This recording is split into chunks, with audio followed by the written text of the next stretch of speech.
கோவை மக்கள்லாம் கொடுத்து வச்சவங்க, கொங்கு மக்கள்லாம் கொடுத்து வச்சவங்கலாம் மீம் போடுறாங்க. ஏன் நல்ல நல்ல வேட்பாளர்கள் களமிறங்கி இருக்காங்களா? அதுக்கு வாய்ப்பே இல்லையே. அப்புறம் அங்க என்னன்னா பணமழை கொட்டிக்கிட்டு இருக்குதான். ஓஹோ. அங்க இருந்து வர ரிப்போர்ட்லாம் நமக்கு கிடைக்கிறப்ப பார்க்கும்போது ஷாக்கிங்கா இருக்கு. அந்த அளவுக்கு ஏன் இவ்வளவு பணத்தை வச்சிருந்தீங்கன்ட்டா? அதுதான் வச்சிருந்திருக்கிறாங்க. எந்த கண்டெய்னர்ல எங்க கொண்டு போய் எப்படி சேர்க்கறாங்கன்னே தெரியல. ஆனா வந்து போய்கிட்டு இருக்குது. தேர்தல் பறக்கும் படையெல்லாம் இருக்காங்களா இல்லையா? பறக்கும் படை பறந்து பறந்து அங்கங்க மட்டும் பிடிக்கிறாங்க போல. எப்படியோ அவங்களெல்லாம் தாண்டி பறந்து போய் இவங்க உள்ள கொடுத்துறாங்க. ஒரு ஸ்ட்ராங்கான டிஸ்ட்ரிபியூஷன் நெட்வொர்க் வச்சிருக்காங்க போல இருக்கு. வச்சிருக்காங்க. இதெல்லாம் பத்தி டீட்டெயிலா உள்ள போய் பேசுவோம். அதுக்கு முன்னாடி தமிழ்நாடு முழுக்க பரவலா நம்ம சர்வே பத்தி பேசிக்கிட்டு இருக்காங்க. ஆமா, ஜூனியர் விகடனுடைய சர்வே அண்மையில வெளியாச்சு. அதை நம்ம வந்து நீங்க ஜூனியர் விகடன் புக்ல படிக்கலாம், ஆன்லைன்ல படிக்கலாம், வீடியோவாகவும் வெளியிட்டிருக்கோம். அதனுடைய லிங்க்ஸையும் கொடுத்திருந்தோம். இப்போ சிபி வந்து ஐபிஎஸ் ஆன் ரோட் அதன் மூலமாக நேரடியாக மக்களை சந்திச்சு எடுத்த அந்த சர்வேனுடைய ரிப்போர்ட்டை ஒரு வீடியோவா பண்ணியிருக்காரு. ஸோ அது இன்னைக்கு இரவு 8:30 மணிக்கு பப்ளிஷ் பண்ணப்படும். இப்ப நம்மளுடைய இந்த சர்வே எல்லாம் வந்து ரொம்ப பேசுபொருளாகிட்டு இருக்கு சோசியல் மீடியாவில். ஆமா, அதுல வந்து என்னன்னா சில பேர் வந்து அந்த பழைய 2011 வந்த ஒரு ரேப்பரை வச்சு விமர்சனங்களை வைக்கிறாங்க. அதுல 70 சீட் டிஎம்கேக்கு, 100 சீட் வந்து ஏடிஎம்கேக்கு, யாருக்குமே மெஜாரிட்டி இல்லை அப்படிங்கிற மாதிரி ஒரு டைட்டில் வச்சு அந்த புக் வந்து வெளியாயிருக்கு. அதை வந்து ஒரு சிலர் வந்து அந்த ரேப்பரை பகிர்ந்து பாருங்க இப்படிதான் அவங்க அப்ப எடுத்த சர்வே, ஆனா ரிசல்ட் வேறையா இருந்துச்சு அப்படின்லாம் விமர்சனம்லாம் பண்றாங்க. பட் அது என்னன்னா அது கழுகாரில் வந்து ஒரு சின்ன பகுதி, ஒரு மிஸ்டர் கழுகுல வந்து ஒரு சின்ன பேராகிராஃபை எடுத்து போட்டு ஃபுல்லா இதுதான் சர்வே அப்படின்லாம் சொல்லியிருக்காங்க. அதை வந்து வேற யாரோ பேசின மாதிரி அவங்க சொன்ன தகவலை வந்து கழுகாரில் கொடுத்துருந்தாங்க. ஆனா அது வந்து ஜூனியர் விகடன் நடத்தின சர்வே அப்படிங்கிற மாதிரி இப்ப வெளியே வந்து சொல்லியிருக்காங்க. சர்வேக்கும் ஒரு பகுதிக்கும் உங்களுக்குலாம் வித்தியாசம் தெரியல போல. சரி, ஓகே, நம்ம உள்ள போய் செய்திகளை பேசுவோமா? ஓகே ஷோக்குள்ள போயிடலாம். Welcome to the imperfect show. உங்கள் சத்யாவின் தமிழ் புத்தாண்டு சூப்பர் ஆஃபர். தேர்தல் செய்திகளை பார்க்கறதுக்கு முன்னாடி விருதுநகர்ல ஒரு சோகமான சம்பவம் நடந்திருக்கு. இது தொடர்கதையா தான் விருதுநகர் மாவட்டத்தில் நம்ம பார்த்துக்கிட்டு இருக்கிறோம். அந்த பட்டாசு ஆலை விபத்து அப்படிங்கிறது கட்டனார்பட்டி அந்த பகுதியில் உள்ள பட்டாசு ஆலையில் ஞாயிற்றுக்கிழமை நிறைய பேர் வந்து வேலை பார்த்துட்டு இருந்திருக்கிறாங்க. அந்த நேரத்தில் வெடி விபத்து ஏற்பட்டிருக்கு. கிட்டத்தட்ட இப்போ வரையுமே 25 பேர் வந்து இதில் பலியாயிருக்காங்க பரிதாபமாக. இதில் வந்து முதல்ல தீயணைப்புத்துறை போயிருக்காங்க, அப்புறம் காவல்துறை போயிருக்காங்க. மீட்பு பணியின் போதே இன்னொரு அறை வந்து வெடிச்சிருக்கு. அதில் மீட்பு பணியில் ஈடுபட்டிருந்த அதிகாரிகளுக்கும் வந்து காயம் ஏற்பட்டிருக்கு. 25 உயிர்களை பறிச்சிருக்கு. அந்த குடும்பங்களோட கதறலை கேட்கும்போது நமக்கு வந்து ரொம்ப வலியும் வேதனையுமா தான் இருக்கு. நிச்சயமா ரொம்ப துயரமான செய்தி தான். அந்த குடும்பத்தினர் எல்லாருமே வந்து என்ன சொல்றாங்கன்னா, ஒரு 30 லட்சம் இழப்பீடு அந்த குடும்பங்களுக்கு கொடுக்கணும் அப்படின்னு அவங்களுடைய உறவினர்கள் எல்லாம் வந்து போராட்டத்திலையும் ஈடுபட்டிருக்காங்க. இப்ப தேர்தல் நடத்தை விதிகள் அமல்ல இருக்கிறதுனால அரசாங்கத்தால எந்த விதமான அறிவிப்பையும் கொடுக்க முடியாது அப்படின்னு சொல்றாங்க. ஆமா, அமைச்சர்கள் போய் பார்த்துட்டு வந்து அதுதான் சொல்லியிருக்காங்க. தேர்தல் ஆணையத்திட்ட பேசிட்டு நாங்கள் அறிவிப்போம் அப்படின்னு. ஆனால் அந்த இழப்பீடெல்லாம் தாண்டி இதை வந்து நிறுத்தணும் அப்படிங்கிறதும் முக்கியமான ஒரு விஷயம். ஏன்னா ஞாயிற்றுக்கிழமை விதியை மீறி அதை நடத்தியிருக்கதா தான் வந்து சொல்றாங்க. அங்கே விசாரிச்ச அதிகாரிகள் எல்லாமே இந்த பட்டாசு ஆலை ஞாயிற்றுக்கிழமையில வந்து விடுமுறை விடணும் அப்படின்னு சொல்லியும் அவங்கள வந்து கட்டாயப்படுத்தி வர வச்சு கதவுகள்லாம் அடைச்சிட்டு வந்து பண்ணியிருக்கதா சொல்கிறாங்க. ஸோ இந்த மாதிரி பேராசை கொண்ட சில முதலாளிகள் பண்ணுற தவறால் அப்பாவி தொழிலாளிகளோட உயிர் தான் வந்து போயிட்டு இருக்குது. சீமான் வந்து என்ன சொல்கிறாருன்னா, மாற்றுத் தொழிலை உருவாக்குங்க, எவ்வளோ உயிர் தான் இதில் போகும் அப்படிங்கிற மாதிரி அவர் ஒரு அறிக்கை கொடுத்துருக்கிறாரு. பல தலைவர்களும் பிரதமர் மோடி, முதலமைச்சர் மு.க. ஸ்டாலின் உட்பட பல தலைவர்களும் இரங்கலையும் பதிவு பண்ணியிருக்காங்க. இதில் இன்னொரு சோகமான விஷயம், ஜம்மு காஷ்மீரில் ஒரு பேருந்து விபத்து, பள்ளத்தில் விழுந்து 21 பேர் அங்கேயும் பரிதாபமாக உயிரிழந்திருக்கிறாங்க. செல்வ பிறந்த ஹவுஸ் அரெஸ்ட் பண்ணிட்டதா சொல்கிறாங்க. சொல்லலாம் இல்ல, அவர் தான் சொல்றாரு. ஓ, அவரே சொல்லிக்கிறாரா? ஆமா, என்ன சொல்றாருன்னா, நீ காலையில வந்து நான் எலெக்ஷன் வேலைக்காக கிளம்பிட்டு இருந்தேன், ராகுல் காந்தி வேற நீ தமிழ்நாட்டுக்கு திரும்பி வராரு, மேடையில வேற பேச போறாரு, நான் டிரான்ஸ்லேட் பண்றேன் அப்படின்னு கிளம்பிட்டாரா? நீங்க டிரான்ஸ்லேட் மட்டும் பண்ணக்கூடாதுன்னு சொல்லியிருப்பாங்கன்னு நினைக்கிறேன். எனக்கு தெரிஞ்சு ஹவுஸ் அரெஸ்ட் பண்ணது ஐடி மாதிரி தெரியல, காங்கிரஸ்காரங்களே இவர் ஏதாவது டிரான்ஸ்லேட் பண்ணிட போறான்னு தடுத்துட்டாங்கன்னு நினைக்கிறேன். ஏன்னா வந்து ராகுல் காந்தி நேற்று பிரச்சார மேடையில் என்ன சொல்லியிருந்தாரு அப்படின்னா, இந்த மாதிரி மத்திய அரசாங்கம் வந்து நாட்டு மக்கள்கிட்ட பொய் சொல்றாங்க அப்படின்னு சொல்லும் போது அவங்க வந்து இங்க வாழ வைக்கிறாங்கங்கிற மாதிரிலாம் ஏதோ சொல்லிட்டு இருந்தாரு. சம்பந்தமே இல்லாம ஒரு டிரான்ஸ்லேஷன்லாம் பண்ணிட்டு இருந்தாரு. இன்னைக்கு கூட வந்து அரிசிலாம் கொடுத்தாங்க அவர் ராகுலுக்கு. அந்த மாதிரி அந்த அரிசி வந்து எனக்கு ரொம்ப பிடிச்சிருக்கு, நான் அதை ட்ரை பண்ண போறேன் அப்படிங்கிற மாதிரி சொல்லியிருந்தாரு.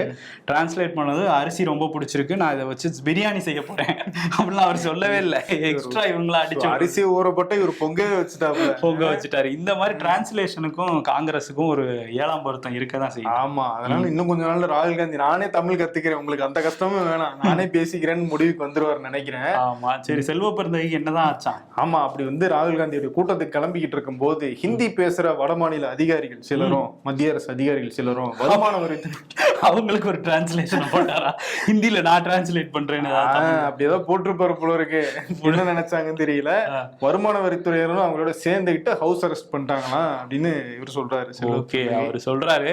பட் வருமான வரித்துறை இதுக்கு வந்து முதல்வர் வேற இப்ப கண்டனம்லாம் தெரிவிச்சிருந்தாரு. இந்த மாதிரி எப்படி வந்து ஒரு தேர்தலுக்கு 48 மணி நேரம் தான் இருக்கு இந்த பரப்புரைக்கு, இன்னும் அவங்களே எப்பயாதான் வந்து தேர்தல் பரப்புரைக்கு போவாங்க, அதையும் நீங்க தடுத்து வச்சிட்டீங்கன்னா அப்புறம் யாரு எவ்வளவு நாள் தான் நாங்களே வேலை பாக்குறதுங்கிற மாதிரி அவர் ஒரு கண்டன பதிவு வருமான வரித்துறைக்கு போட்டிருந்தாரு.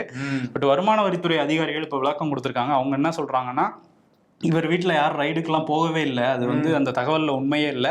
அவர் வீட்டை தாண்டி கிராஸ் பண்ணி வேற ஒரு இடத்துக்கு போனது உண்மைதான், அவர் வீட்டுக்குலாம் நாங்க போகல. அதான் என்னன்னா, அவங்க கிராஸ் பண்ணி போகும்போது வெளியே வந்தாரு, சரி இந்த ஐடியா ஓகேன்னு போட்டாரா என்னங்கிறது தெரியல. பட் கிராஸ் பண்ணி போயிட்டாங்கன்னு அவங்க தரப்புல சொல்றாங்க.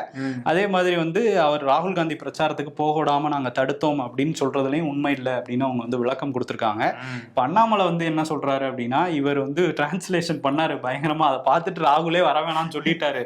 இவங்க வரக்கூடாதுன்னு சொன்னதுனால என்ன பிட்ட போறதுன்னு தெரியாம இப்படி ஒரு பொய்யை வந்து அவர் சொல்லியிருக்காரு நாடகமாட. இந்த ஸ்கூலுக்கு கொஞ்சம் லேட் ஆயிடுச்சுன்னு குழந்தைங்க சொல்ற மாதிரி ஒரு காரணத்தை சொல்லியிருக்காரு. அதையும் வந்து நம்பிட்டு அவருக்கு ஆதரவா முதல்வர் போடுறது, அவர் ஒரு பொறுப்புல இருக்காரு, இதெல்லாம் கிராஸ் செக் பண்ணாம போட்டிருக்காரு. இதுதான் உச்சகட்ட நகைச்சுவைன்னுலாம் அண்ணாமலை விமர்சனம் பண்ணியிருக்காரு. சரி, நம்ம சொன்ன மாதிரி ராகுல் காந்தி இன்னைக்கு கன்னியாகுமரியில பிரச்சாரம் பண்ணியிருக்காரு. கன்னியாகுமரிக்கு இங்க இருந்து போயிடுவாரா காலையில கிளம்பி செல்வ பிறந்தவே? ஹெலிகாப்டர்ல போயிடணும்னு பிளான் பண்ணியிருப்பாப்ல, நம்ம நம்புறதா இருக்கு. சரி, ஆமா. சோ ராகுல் காந்தி என்ன பேசியிருக்காருன்னா, தமிழ்நாட்டுல அதிமுகவுக்கு ஒரு நீண்ட வரலாறு இருக்கு, அதெல்லாம் ஒரு பெருமையா தான் பேசினாப்ல ஸ்டார்ட் பண்ணிட்டு. ஆனா இப்ப அந்த அதிமுக இல்ல, அந்த அதிமுக செத்துருச்சு, இப்ப இருக்கிறது அமித்ஷா அதிமுக தான், டெல்லியில இருந்துதான் இந்த அதிமுகவை இயக்கிட்டு இருக்காங்க அப்படிங்கிற குற்றச்சாட்டை வச்சிருக்காரு. அது மட்டும் இல்ல, மணிப்பூரை பாருங்க, ஒரு அமைதியான மாநிலமாக இருந்துச்சு, இன்னைக்கு அது ஒரு போர்க்களமாக மாறி இருக்கு, இதுக்கு காரணமும் பாஜக தான், அந்த கூட்டணிக்கு நீங்க வாக்களிக்க கூடாது அப்படின்னு ராகுல் காந்தி பேசியிருக்காரு, சொல்லியிருக்காரு. இதுதான் பயங்கரமா கோவம் வந்துருச்சு. அடிமைன்னு எங்களையா சொல்றீங்க அப்படின்னு சொல்லிட்டு எடப்பாடி பழனிசாமி என்ன சொல்லியிருக்காருன்னா, திமுகவோட அடிமை தான் காங்கிரஸ், அவங்க கிட்ட போய் அடிமையா இருக்கீங்களே, உங்களுக்கு வெக்கமா இல்லையாங்கிற ரேஞ்சுக்கு எடப்பாடி வந்து திரும்ப காங்கிரஸ் கேட்டிருக்காரு. யார் அடிமைங்கிறது தான் இந்த தேர்தலுடைய மெயின் பாயிண்ட் போல. ரெண்டே பேருக்கு தான் போட்டி ஏற்கிற மாதிரி காங்கிரஸ் அதிமுகவும் இப்போ மாறி மாறி நீங்க தான் அடிமை நீங்க தான் அடிமைன்னு சொல்லிக்கிட்டு இருக்கிறாங்க. கார்கே வந்து இதுல வந்து அவருமே பிரச்சாரத்துக்குலாம் வந்திருந்தாரு. பிரதர் ஸ்டாலினோட எப்பயுமே நாங்க வந்து துணை நிற்போம் அப்படின்லாம் பேசியிருந்தாரு. பட் ராகுல் அந்த அளவுக்கு பேசல, அவர் ஒரே மேடையில வர ஒத்துக்கல, இந்த மாதிரியான பிரச்சனைகள் இருந்தாலும் கார்கே வந்து ஒரே மேடையில ஸ்டாலினோட வந்து பேசியிருக்காரு. ஸ்டாலினுக்கு ஆதரவா தான் நாடே நிற்கும் அப்படின்லாம் பேசியிருக்காரு.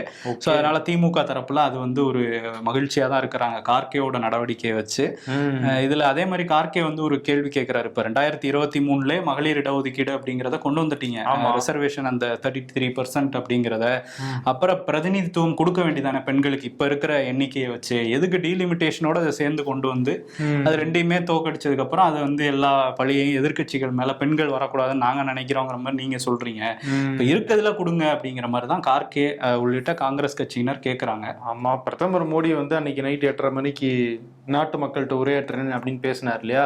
நான் கூட என்ன நினைச்சேன், காசு கொடுக்குறாங்க 500 ரூபாய் பேன் பண்ணிடுவோம் ஏதாவது, ஏன்னா இப்ப துரந்தர்ல ஒரு கதை விட்டுருக்காங்கல்ல, அந்த கதையை ஏதாவது நிஜமாக்கிடுவாரோன்னு நினைச்சேன். ஆனா முன்ன மாதிரிலாம் வந்து எதிர்பார்க்கறது சரி என்னத்தையும் அறிவிச்சுட்டு போங்க அப்படிங்கிற மாதிரி தான் மக்கள் இருக்காங்க. ஆனா அது பண்ணியிருக்க மாட்டாரு 500 ரூபாய் பேன். அவங்களும் அதிமுகவும் கொடுக்குறாங்கல்ல, பிஜேபியும் கொடுக்கறதா சொல்றாங்க சில இடத்துல. எவ்வளவுதான் 50 ரூபா 100 ரூபாவே எவ்வளவு இடத்துல கொடுக்க முடியும்? ஆமா, சரி, அந்த மாதிரி எல்லாம் பேசியிருந்தாரு அன்னைக்கு நைட்டு வந்து பெண்களுக்கு எதிராக நடந்துக்கிறாங்க. ஆமா, அப்படி எப்படி அவர் பேசலாம்? ஏன்னா தேர்தல் நடத்தை விதிகள் அமல்ல இருக்கு, அதனால நாட்டு மக்களுக்கு இந்திய கொடியினுடைய பேக்ரவுண்ட் நின்றுட்டு ஃபுல்லா அரசியல் பேசியிருக்காரு பிரதமர் மோடி. இது தேர்தல் நடத்தை விதிமுறைகளுக்கு எதிரானது, நடவடிக்கை எடுக்கணும் அப்படின்னு முதலமைச்சர் ஸ்டாலின் சொல்றாரு. சொல்லியிருக்காரு. யார் மேல? தேர்தல் ஆணையம் வந்து பிரதமர் மேல. ஆமா, அவர் குஜராத்ல ரோட் ஷோ போனப்பே பண்ணல வாக்குப்பதிவு நாள் அன்னைக்கு. இதுக்கு இல்ல. போன தடவை கோவை தெற்குல பிக் பாஸை வந்து அந்த தொகுதி மக்கள் எலிமினேட் பண்ணியிருந்தாங்க. ஆமா, ஓடவும் முடியாது ஒளியவும் முடியாதுன்னாரு. கடைசியில் அவர் வந்து சொற்ப வாக்குகள் வித்தியாசத்தில் அங்கே வந்து தோத்துருந்தார்ல. இந்த வாட்டி திரும்ப அந்த மண்ணுக்கு போய் பிரச்சாரம் பண்றது கொஞ்சம் ஒரு மன தைரியம் வேணும் தான். ஆனா என் தம்பிக்காக நான் தான் பண்ணுவேன்னு செந்தில் பாலாஜிக்காக அங்க போயிருக்காரு. ஓஹோ. அங்க போய் என்ன சொல்லியிருக்காருன்னா, செந்தில் பாலாஜியை பக்கத்துல நிக்க வச்சுட்டு அவர் பேசுறாரு. என்ன சொல்றாருன்னா, போன தடவை ஒத்த பைசா கூட வாங்காம ஓட்டுக்கு என்கிட்ட இருந்து ஒத்த பைசா கூட வாங்காம 51,481 மக்கள் எனக்கு வாக்களிச்சிருந்தாங்க. என்ன வேற மாதிரி இருக்கு. அதான் அப்ப எனக்கே போட்டாங்கன்னா அவர்லாம் எவ்வளவு கொடுப்பாரு அப்படிங்கிற மாதிரி அவர் சொல்லல. அதே வாக்குகள் அதே மக்கள் தம்பி செந்தில் பாலாஜிக்கு ஆதரவு வந்து கொடுப்பாங்க அப்படின்னு சொல்லி பேசுறது நிறைய புரியுது. ஆனா இது மட்டும் நல்லா தெளிவா புரியுது, நமக்கு புரியுது. ஆமா, அதே மாதிரி என்ன சொல்லியிருக்காருன்னா, திமுகவை வீழ்த்தணும்னு நினைக்கிற எல்லாருக்குமே முதலாளி வந்து வடக்குல தான் இருப்பாங்க அப்படின்னு சொல்லியிருக்காங்க. 2021 இவரோட முதலாளி அப்ப வடக்குல இருந்தாங்களா? ஏன்னா அந்த டிவி ரிமோட்டு அதெல்லாம் நமக்கு ஞாபகம் வருதா இல்லையா? இப்போ அவரு தெற்குல தான் முதலாளி இருக்க மாதிரி தெரியுது. சேகர் பாபு எல்லாம் வந்து ராஜராஜ சோழன் அப்படின்லாம் சொல்லி பிரச்சாரம் பண்ணிக்கிட்டு இருக்கிறாரு. அவ்வளவு குடமுழுக்கு பண்ணியிருக்காராம். ஆமா.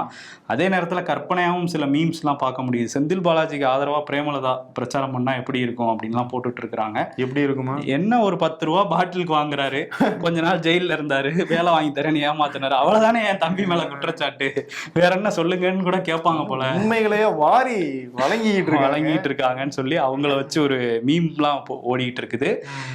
இதுக்கிடையில வந்து கெஜ்ரிவால்லாம் களத்துல இறக்கறதா சொல்றாங்க. ஆமா, இது இங்க திமுக கூட்டணிக்கு ஆதரவாக, இந்தியா கூட்டணி கிடையாது, திமுக கூட்டணிக்கு ஆதரவாக அவர் வந்து இங்க முதலமைச்சர் ஸ்டாலினோட ஒரே மேடையில வந்து இன்னைக்கு பிரச்சாரம் பண்றாரு. ஓகே. கெஜ்ரிவால் மட்டும் கிடையாது, ஆந்திர முதல்வர் சந்திரபாபு நாயுடு அவர் திமுக கூட்டணிக்கா? திமுக கூட்டணிக்கு பாஜக கூட்டணிக்கு ஆதரவாக கோயம்புத்தூர்ல அவரும் பிரச்சாரம் பண்றாரு. ஓகே. அதான் தேசிய அளவுல பல தலைவர்களை கொண்டு வந்து இங்க களத்துல இறக்கிட்டு இருக்கிறாங்க.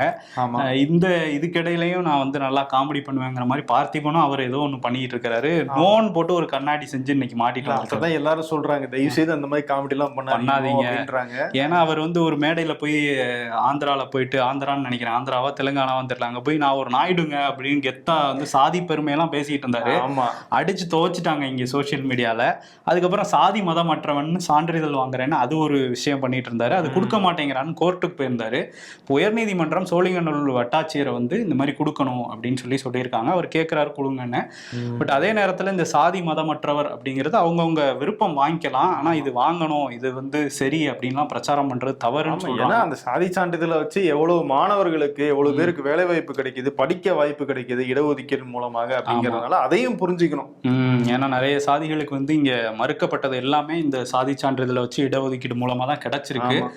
பட் சாதி பெருமை பேசிட்டு அடி வாங்கணும்னு இந்த மாதிரி ஒரு நாடகத்தை நடத்துறாருன்னு தான் அவர் மேல விமர்சனம் வைக்கிறாங்க. கரெக்ட். பார்த்திபன் மேல எடுத்தோடனே சொன்னோம், கோவை பகுதி மக்கள் உங்களுக்கு வந்து வாரி வழங்கிட்டு இருக்கிறாங்க அப்படின்ட்டு. சில இடங்கள்லாம் 10,000 ரூபாய் வரையும் ஓட்டுக்கு வந்து கொடுத்துருக்காங்களாம். வேலுமணியும் செந்தில் பாலாஜியும் களமிறங்கி செஞ்சுக்கிட்டு இருக்கிறாங்களாம் அங்க வேலைகளை. அவங்களோட ஆட்களை வச்சு எல்லாம் கொடுக்கறதா அங்க இருந்து தகவல்லாம் வருது.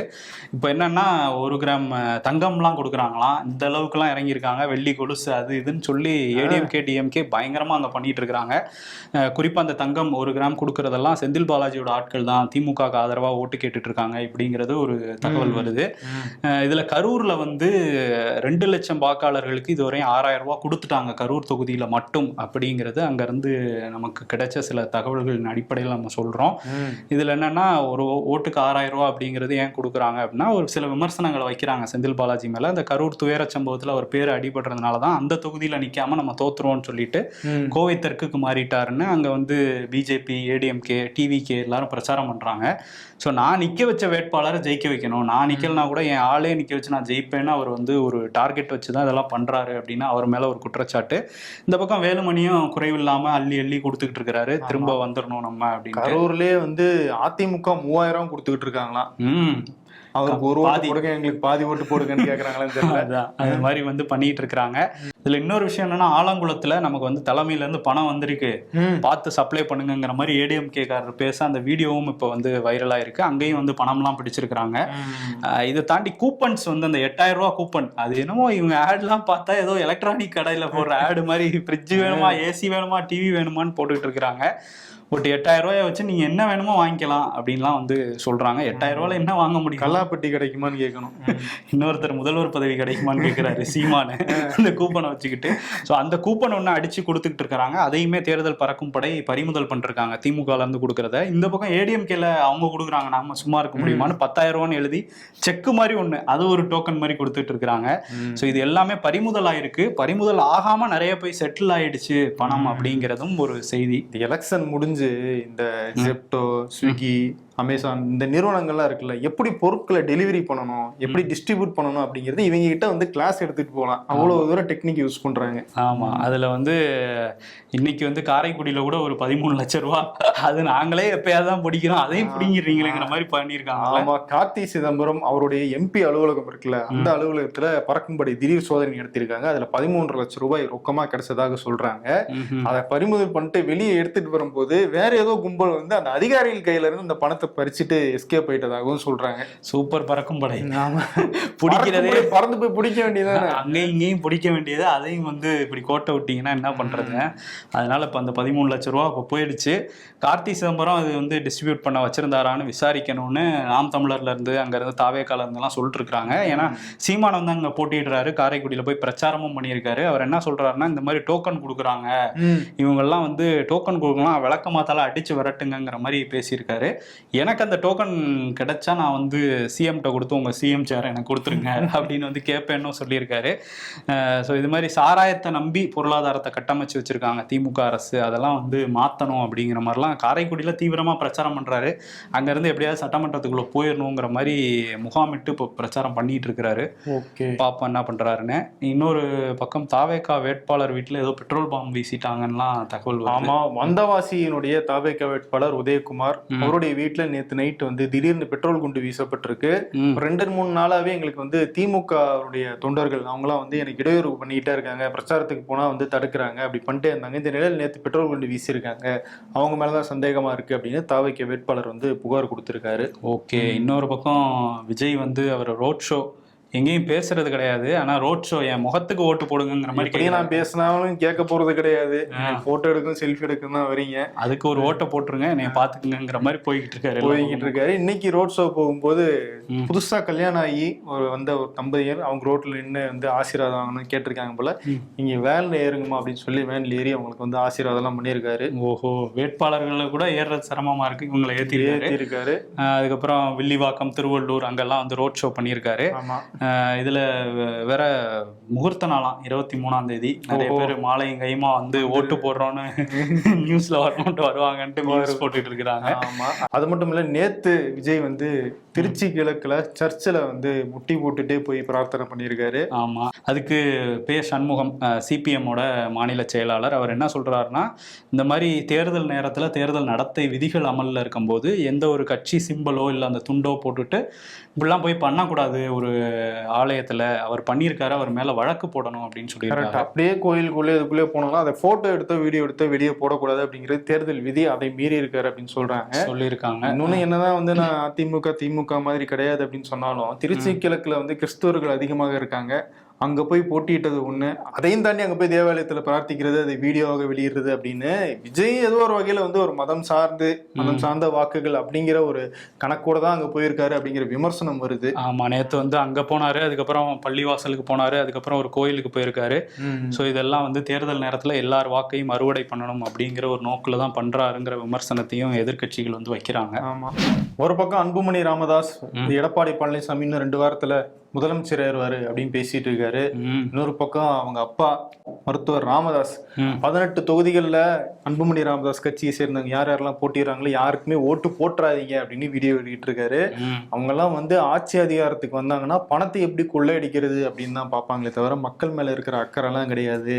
நான் மயங்கி விழுந்தனே, ஒரு வார்த்தை என்னப்பா ஆச்சு அப்படின்னு ஒரு கேட்க கூட இல்லை, இப்படிப்பட்டவங்களுக்கு வாக்களிக்காதீங்கன்றாரு. எப்படி இருக்கப்பான்னு கூட என்கிட்ட கேட்கல அப்படின்லாம் சொல்லியிருக்காரு. அவரு ஒரு 2 வருஷத்துக்கு முன்னாடிலாம் ஒன்னாதான் இருந்தாங்க, அப்பெல்லாம் தெரியலையா கொள்ளடிப்பாங்கன்ட்டு. அவருக்கு ஒரு பெட்டி கொடுத்துருந்தாங்கன்னா அவரு இறந்திருப்பாரு. எந்த பெட்டியில அக்ரிமெண்ட் மாத்திரை எல்லாம் வச்சு கொடுத்துருந்தா அவர் வாங்கி இருக்க மாட்டாரு. கரெக்ட் தான். பட் ஓகே, அவர் வந்து இப்போ வந்து ஜெயிக்க வைக்காதீங்க சௌமியாவை அப்படின்லாம் சொல்லியிருக்காரு. ஏன்னா அவர் வந்து ஒரு வேட்பாளர் போட்டாரு, அவர் பிரிக்கிற வாக்கெல்லாம் பத்தாதுன்றாங்க தர்மபுரியில வந்து சௌமியாவை தோக்கடிக்க. இது மாமனார் சபதம் அப்படின்னு வந்து எடுத்திருக்கிறாரு. இங்க தேர்தல் நெருங்குற மாதிரி அங்க அமெரிக்காவுக்கும் ஈரானுக்கும் இடையில போடப்பட்ட அந்த தற்காலிக தாக்குதல் நிறுத்தமும் முடிவுக்கு வர்றதுக்கு நெருங்கிருச்சு. ஆனா இந்த நிலையில அமெரிக்கா ஈரானுடைய வர்த்தக கப்பல் ஒண்ண கைப்பற்றி இருக்காங்க. நாங்க சொல்ல கேட்காம எங்களுடைய தடையை மீறி அந்த கப்பல் போச்சு அப்படின்னு அதை கைப்பற்றி இருக்கிறதுக்கு டொனால்ட் ட்ரம்ப் சொல்லியிருக்காரு. இன்னொரு பக்கம் ஈரானும் அதுக்கு பதிலடி கொடுக்கறதுக்கு ரெடி ஆகிட்டு இருக்காங்கன்னு சொல்றாங்க. பேச்சுவார்த்தை நாளைக்கு பாகிஸ்தான்ல நடக்க போகுது அப்படின்னு சொல்லும் போது இப்படிப்பட்ட சம்பவம் நடந்ததுனால இந்த பேச்சுவார்த்தை நடக்குமா அப்படிங்கிறது கேள்விக்குறியா இருக்கு. பேச்சுவார்த்தை நடக்கல அப்படின்னா திரும்பவும் போர் தொடங்குறதுக்கான அபாயமும் இருக்கு. பெருசா ஆசை இல்ல, 60 வயசுல விக்ரம் மாதிரி ஃபிட்டா இருக்கணும். நேற்று நைட்டு 10 மணிக்கு என்னடா சாப்பிட்ட? கொத்து பரோட்டாவும் குடல் குழம்பும். என்ன விஷயம்? விக்ரம் வந்து 60 வயசுல அந்த போட்டோ ட்ரெண்ட் ஆகிட்டு இருக்க, ஒரு ஃபிட்டா இருக்காருன்ட்டு அதை வச்சு போட்டிருக்காங்க. ஜோசியர் சொல்றாராம், குரு 8ஆம் வீட்டில், சனி 9ஆம் வீட்டில். 90s கிட்ஸ் சொல்றாங்க, ஐயோ கல்யாணம் நடக்குமா நடக்காதா அதை மட்டும் சொல்லு.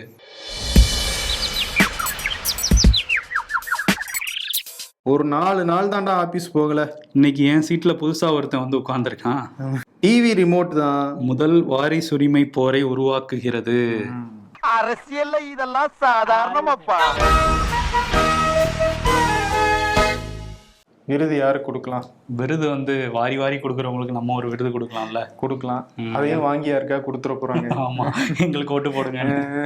ஆனா ஆடி ஆஃபர் கேள்விப்பட்டிருக்கோம். சித்திரையில இவ்வளவு ஆஃபர் கொடுத்து தள்ளுபடி மாதிரி கொடுத்து விளம்பரம் பண்ணிட்டு இருக்காங்க. ஒரு கம்பெனி ஆஃபர் இந்த சீசன்ல இதுதான் அப்படின்ற மாதிரி போய்கிட்டு இருக்கு. ஆமா, அந்த அளவுக்கு பணத்தை வாரி வழங்கிட்டு இருக்கிறாங்க. தேர்தல் படக்கும் படை புடிங்கன்னு சொன்னா புடிச்சு வேற ஒரு கும்பல்கிட்ட வந்து கை மாத்தி விடுற மாதிரி பண்ணிட்டு இருக்கிறாங்க, பறிச்சுட்டு ஓடிட்டு இருக்கிறாங்க. இந்த நேரத்துல திமுக ஸ்டாலினுக்கும் அதிமுக எடப்பாடிக்கும் சித்திரை தள்ளுபடிங்கிற ஆஃபரை கொடுத்துட்டு, சரி அவார்டை கொடுத்துட்டு கிளம்புவோம். நன்றி. உங்கள் சத்யாவின் தமிழ் புத்தாண்டு சூப்பர் ஆஃபர்.